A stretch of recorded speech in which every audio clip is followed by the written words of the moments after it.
Desoto and the Desoto Plymouth dealer, coast to coast, present Groucho Marx in You Bet Your Life.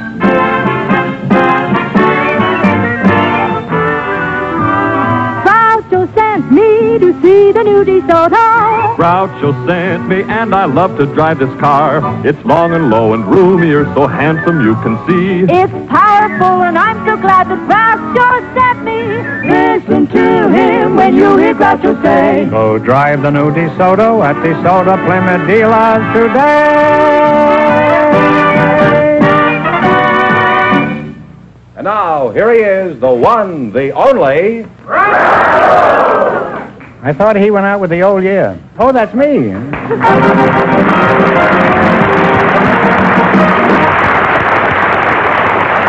Well, here I am again with $1,000 for one of our couples, and if any of them say the secret word, the duck will fly down and pay him $100. The word tonight is water. Okay, Donald, scram. Go ahead with this thing, George. All right, Groucho, we have a young married couple for you. Me? Well... You mean for each other? Yes, the young married couple are Sergeant and Mrs. Sylvester Nelson. Folks, would you come in, please, and meet Groucho Marx. Welcome for the DeSoto Plymouth dealer. Say the secret word, and you'll take home an extra $100. It's a common word, something you find around the house. Sergeant Sylvester Nelson. That's I right, take it sir. you're a Marine, judging by the uniform. Is that right? That's right, sir. Uh-huh. Sir, you don't have to say sir to me. Just call me Colonel, that's all. I'm kind of nutty anyhow. With a name like Sylvester, I'm sure you must be a fighting Marine, eh? Oh, I sure am. They call me Ski, though, Doctor. You do, huh? What do you do from the Marines? Play in the band? No, I'm a staff sergeant of the machine gun platoon. Machine gun? In that case, sir, you can call me Groucho, eh? Now, Mrs. Nelson, that's you, huh? What is your first name? My first name is Colette. Colette, oh, French, eh? Parlez-vous français? Oui! Oh! By the way, est-ce que vous avez vu de jolies filles à Paris pendant votre tour? I can't. I'm going fishing in the morning. Whereabouts in France do you call home, Colette? Well, I was born in Angoulême, but brought up in You were Bordeaux. born where? Angoulême. Angoulême? Oui. Oui. No, I mean just you. I don't know where he's born. I'll ask him later. Well, Colette, now that you're in America, what do you think of us and our ways? Did you find us confusing when you first came here? Oh, oui, sometimes. But I think my worst experience was on a train ride from New York to Wisconsin, Green Bay, Wisconsin. Where'd you go, to Green Bay? Oui. I was expecting my first baby, and I was traveling with Fifi, Who's Fifi? my French poodle. Wasn't Fifi a comfort to you on the train?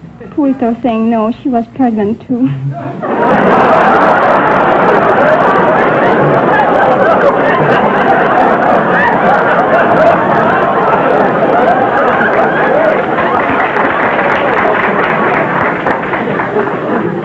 Well, that shouldn't have upset you. I once had a berth on a train myself. That's a pretty old joke, Colette, what I just said. Don't you think it's funny? I had a berth on a train. Which joke? Didn't you hear the joke? I said, don't let it upset you. I once had a berth on a train. I had upper 8. I don't understand. Well, I don't think I can explain it to you. Sylvester, why don't you explain it to him? Huh? Well, he was going to have a birth on the train. He had a birth. He was going to sleep, but you're going to give birth to a baby. And Okay. Hips are all... Explain the rest of it later, Sergeant. You know, in 40 years in show business, this is the lowest I've ever sunk. When one contestant has to explain my jokes to another. Well, it's been a real education talking to you two, and I wish both of you success, children, and happiness. Yeah. And if you ever see Fifi again, give him my love. Oh, she has got 7 pups lately. Well, give the whole 8 of them my love. Now let's play You Bet Your Life. We start you off with $100. You try to increase that bankroll by answering any 4 questions in the category you picked yourselves. If you miss a question, you lose half of your bankroll. Is that clear, Colette? Oui. Oui, huh? Oui. You selected music, and remember, the more the question is worth, the harder it is. Now, you can start with a 10 or a 20 or 50, 80, all the way up to 100. 7. $70? 70. All right, in music, what is the mechanical device used to mark the exact tempo? Oh, Sure is what is that called? What is it in French? You can see what you can. What is it in Hungarian? Well, I'm sorry. It's a metronome. Metronome, oui. Oh la la. Well, you still have half your $100. What is ooh la la in French? Oh, wait. I'm sorry. Yeah. All right, now don't get discouraged. You've got a long ways to go. You still have $50. Now, what are you going to try this time? That's going to be 80. 80. All right, A. Seymour Brown and Nat Aya wrote a song back in 1911 that keeps popping up regularly. I'm sure you can identify it. Now, you listen. Okay, Jack.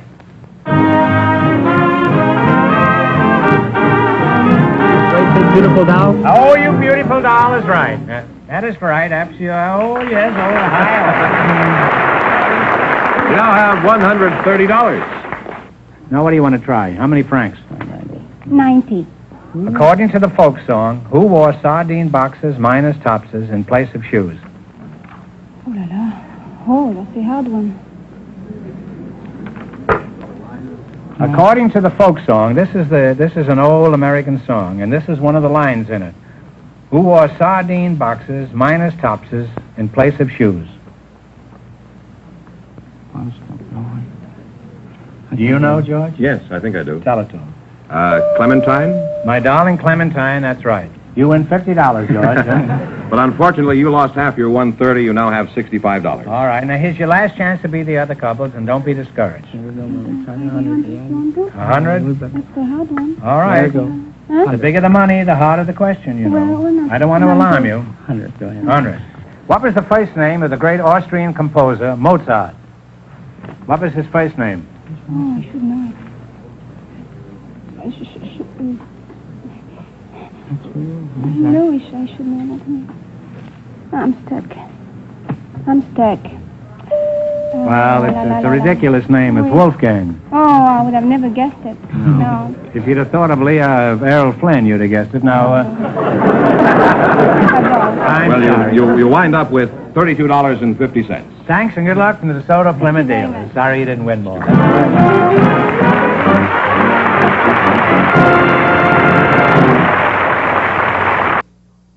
A young lady with a very interesting job, Miss Marilyn Pierce. Her partner is a special guest, one of the best-known names in the world of golf, Mr. Jim Ferrier. Folks, would you come in, please, and meet Groucho Marx. Welcome to You Bet Your Life. Say the secret word and divide $100. It's a common word, something you find around the house. Jim Ferrier, eh? Put it there, Jim. Glad to meet you. I'll get around to you in a minute, Jim. You practice your backswing, and I'll practice my approach. Let's see, you're Marilyn Pierce? Where's your home originally, Marilyn? Newport, Rhode Island. Newport? Oh, that's a pretty swanky place. I was thrown out of a hotel there. Well. Did you have a job back in Newport? No, not Newport. I moved to Boston at an early age. Oh, Boston, And I was huh? a model there. A model? Mm-hmm. Well, are you still a model? No, not anymore. I found that it wasn't intellectually stimulating. Well, some of my best friends are models. You could still be a model and have intellectual satisfaction. You could be a cover girl for the National Geographic. Well, it wasn't much of a challenge. What sort of work do you do now, Marilyn? I'm a dog trainer. A dog trainer? Yes. And that gives you intellectual satisfaction? Oh, yes. Why is that? When a dog digs up a bone, does he tell you it comes from a dinosaur or something? No, but breaking the language barrier between a dog and a human being is really an accomplishment. Yes, it certainly is. After all, some human I beings... find it much simpler to kick them. Just four-legged dogs, are those the only ones you concentrate on? Yes. What about an old cocker spaniel? You wouldn't be... Let's talk about your work as a dog trainer. That sounds very interesting and most unusual for a young, attractive girl. Where do you train them? Well, I train dogs at their own homes. I go to the home and train the owner. You train the owner? Yes. What does he do? Get on his hands and knees and run around the room? No, not quite. I train the dog and show the owner how to manipulate the leash and the correct commands to give to the dog. Uh-huh. You've been standing here all this time? I'm listening. Isn't that funny? I didn't even know you were here. Never underestimate the power of the Philadelphia Bulletin.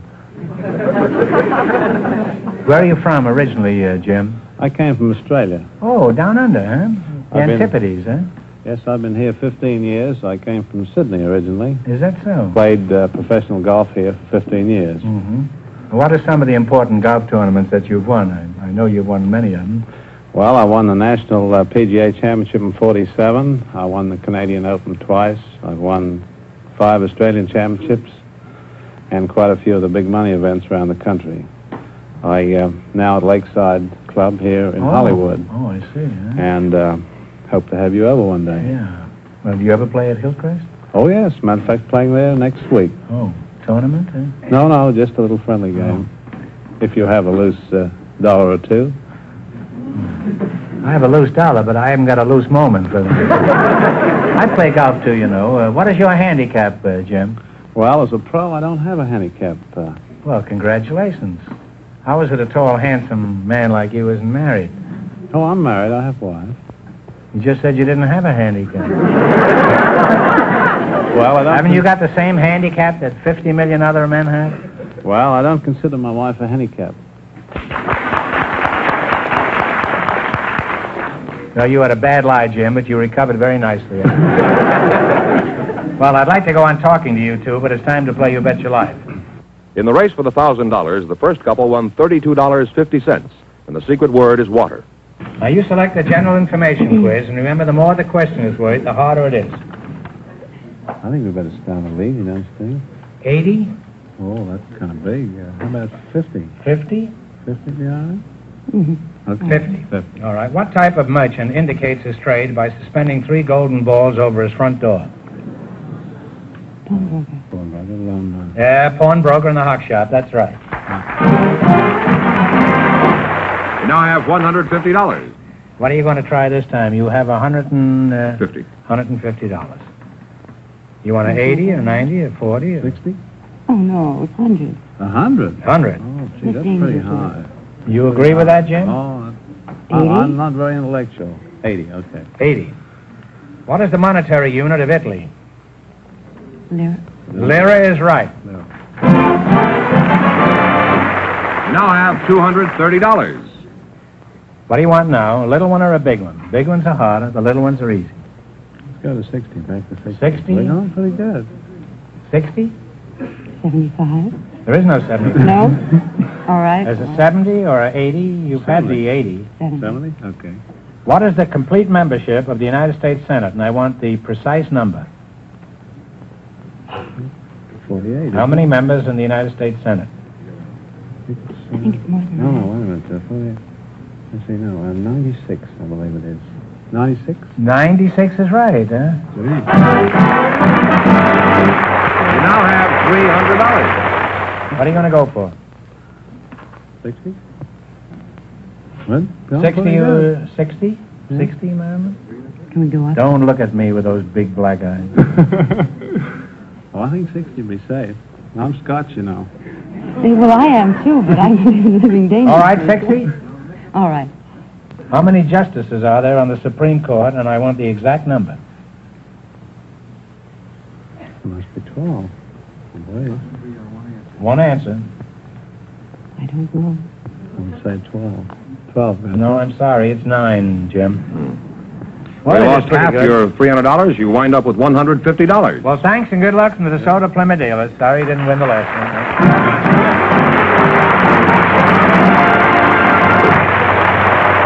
Groucho, we invited some school teachers to the show tonight, and just before we went on the air, our studio audience selected Mrs. Evelyn Sorrells.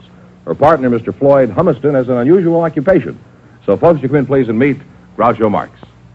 Welcome, welcome to the Desoto Plymouth dealers. Say the secret word and divide $100. It's a common word. It's something you find around the house. Isn't she cute? Evelyn Sorrell, and Floyd Humiston.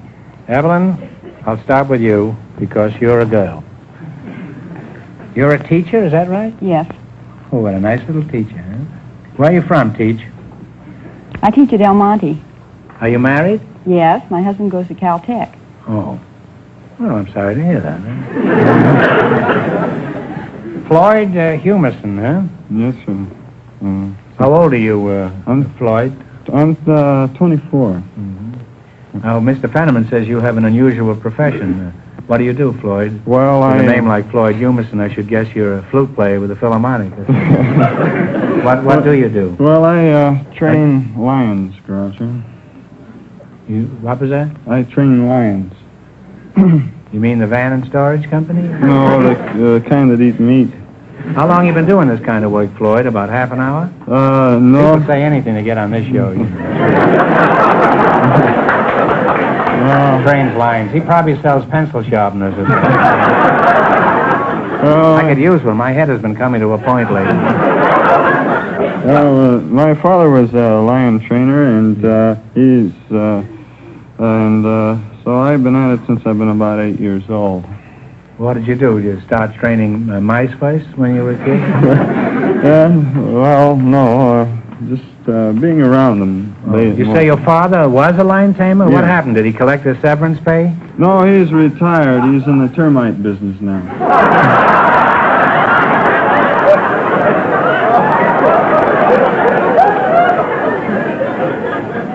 Termites. He must cut quite a picture crawling under a house with a whip, a chair, and a loaded revolver.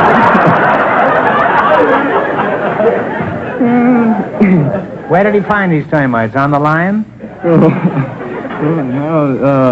Well, I don't actually know. I've been worked with him a little bit, but was your mother in the animal training business too? No, she was an aerialist with the circus. Flying in the air? Yes. Well, that sounds like a typical American family, doesn't it? He trains lions, his father chases termites, and his mother swings in the air.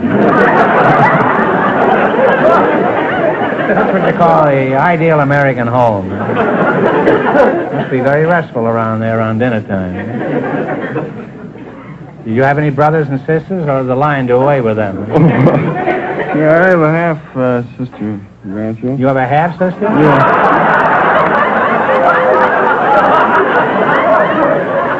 You mean you keep the lion in the house? I used to, yeah. Well, a half a sister's better than none, I guess. Which half you got, do you remember? Well, Floyd, Floyd, you chew on a hunk of raw meat for a minute while I engage this beautiful teacher here in repartee. How old are you, Evelyn? 24. 24. How long have you been teaching school? I'm starting on my second year. Really? Huh? Well, aren't the children distracted when you walk in the schoolroom? No, I teach girls. Oh. What do you teach these girls? I teach homemaking. Homemaking. What's that, carpentry and things like that? No, among other things, it's cooking and sewing. You mean you're the one who teaches these modern girls how to cook, eh? You're a worse menace than Smog. Floyd, let's get back to your lions. Do you own any yourself? Yes, I do, Groucho. I have a lion named Fearless Fagin. Fearless Fosdick? No, Fearless Fagin. Where's Fearless Fagin now? Well, he's at home. I see. Is he pretty friendly around the house? Oh, yes, he's very friendly. He lives in the house, and he used to sleep in bed with me. What happened? No, my wife didn't like it.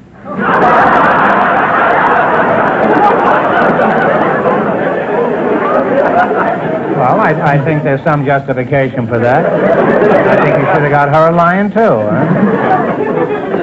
Now, where do you keep Fearless Fosdick now? Well, I keep him up in Thousand Oaks, and that's we have a lot of animal compounds and one thing and another up there. And so you keep him in a tree, you say? No, in the house. You said in the Thousand Oaks. Oh, well, it has Thousand Oaks supposedly. Unless they might have cut one down. What a... Is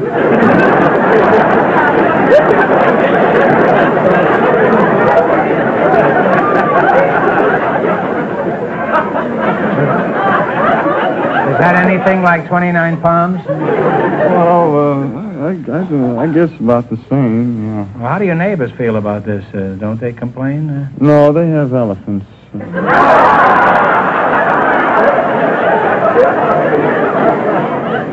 Well, that I can understand. Having an elephant in the house is logical, but having a lion, that's ridiculous. You must live a rather interesting life, Floyd, with a lion in the house. What do people say when they ring the doorbell and the lion answers? Oh, well, not too long ago, why, we have the Dutch doors in our house, you know, the kind that open up one at a time. And so... what do you mean, open up? Well, you know, it's kind of used to have in barns, you know, where they sawed them in half, you know, where the bottom part opens up and then the top part opens up. This is like your half-sister, huh?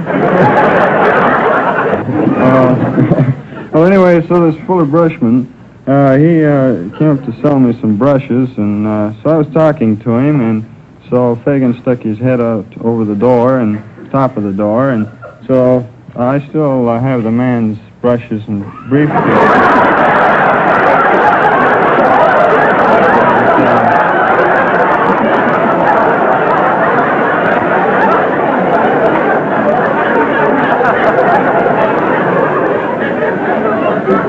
Well, you think this brush salesman thought the lion was your wife?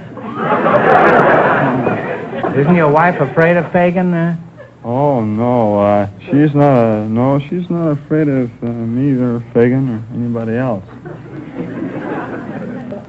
I guess you have your wife pretty well trained by this time, huh? Oh, no. Women are the hardest things in the world to train. They have the cunning of a tiger and the stupidity of a lion, and well... No, let it go. You know what I mean. Let it go. You're not going home tonight anyway. Well, I hate to break this conversation off. It's been very educational and extremely interesting. Okay. However, it is time to play You Bet Your Life. In the race for the $1,000, the second couple is leading with $150. Now, you selected the animal kingdom, and remember, the more the question is worth, the harder it is. Now, what do you want to start with? 10, 50, 60, all the way up to 100? 80. $80. What do you call a young or nestling pigeon? Let's say, I ate some on toast one time.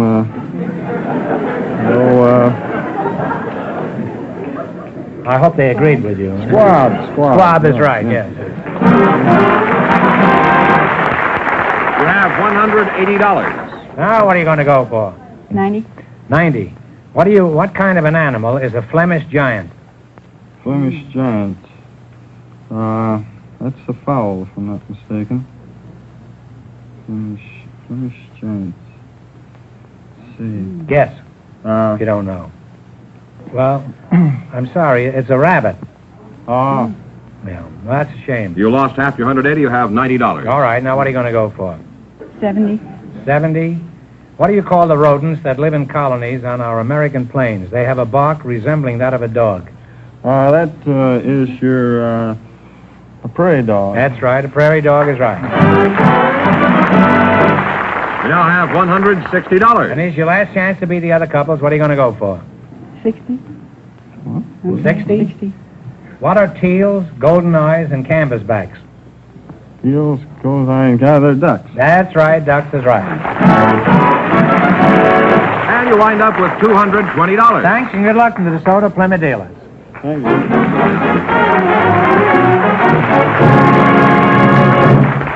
That means that Mrs. Sarles and Mr. Humiston, with $220 in just 1 minute, get the chance at the Desoto Plymouth $1,000 question.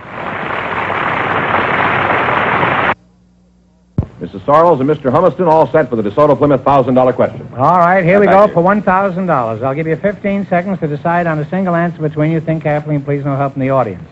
One of the most famous cartoon characters of the last 40 years is the Timid Soul, created by H.T. Webster. For $1,000, what is this painfully timid character's name? Talk it over.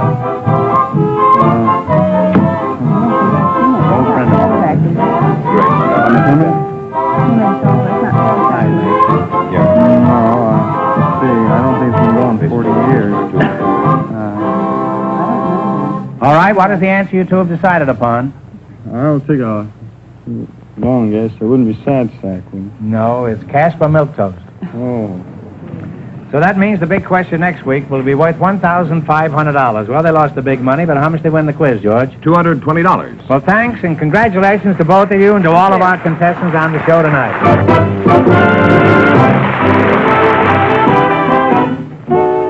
Friends, go in to see your Desoto Plymouth dealer tomorrow. And when you do, tell them Groucho sent you.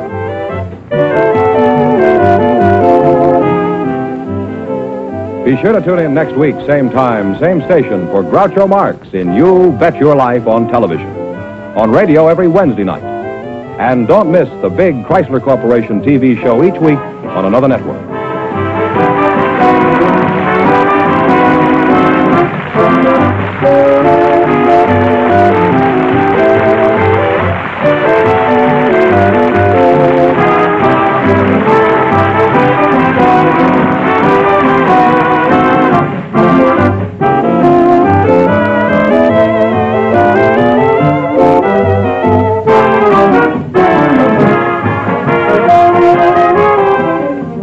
This is George Fenneman signing off with a message from the National Safety Council.